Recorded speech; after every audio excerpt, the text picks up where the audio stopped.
আপনি প্রশ্ন করেছেন আয়নাঘরের আইডিয়া কে দিয়েছিল। হ্যাঁ, আইডিয়াটা দিয়েছিল আমার বিয়াই তারেক সিদ্দিকী। সেই সব কিছু করেছে। গুলি করে মারার দরকার কি? ক্রস ফায়ার দিলে বেশি লোক জানাজানি হচ্ছে, সমালোচনা বেশি হচ্ছে। সেদিন থেকে শুরু হলো এই নতুন পরীক্ষামূলক পরিকল্পনা।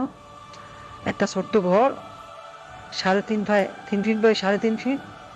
ওইখানে নিজের কোথাও ভালোভাবে শোনা যায় না। হ্যাঁ, আমরা প্রথমে কিছু বিরোধী নেতাকে তুলে আনলাম, এই বিএনপি, জামাত, ছাত্র শিবির, ছাত্রদল, কিছু সাংবাদিক। ওদের জায়গা হলো সেই আয়না ঘরে। প্রথমে কয়েকদিন ওরা দেয়ালে ঘুষি মারত। আমাকে ভিডিও কলে দেখানো হলো, ভিডিওতে আমাকে দেখানো হলো ওরা দেয়ালে ঘুষি মারত, দরলা ঠেলে বেরোনোর চেষ্টা করছে। তারপর কিছুদিন দেখি শুধু উপরের দিকে তাকিয়ে থাকে।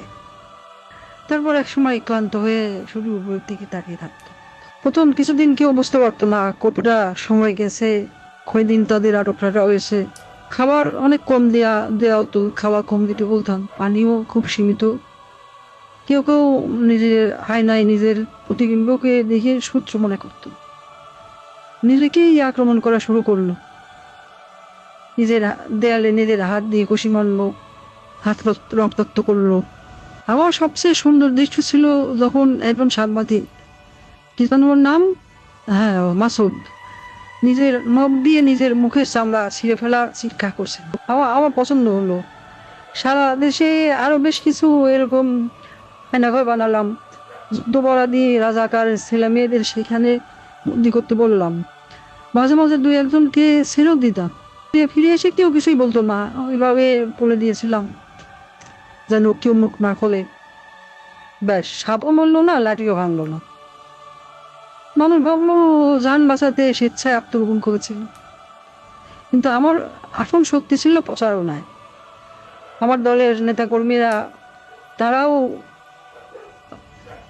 এই ব্যাপারটা বিশ্বাস করতে পারে।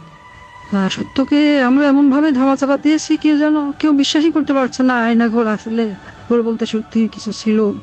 আমি হাসলাম, কারণ কেন জানেন, একবার যদি সত্য মিথ্যাকে আর মিথ্যাকে সত্য বলে চালিয়ে দেওয়া যায়, তাহলে আর কিছু করার দরকার নেই।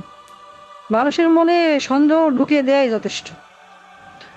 আমার বাবা বলতেন, একবার যদি কেউ নিজের চোখে দেখা জিনিসকে সন্দেহ করতে শিখে, তবে সে নিজের জীবনের উপর বিশ্বাস রাখে না।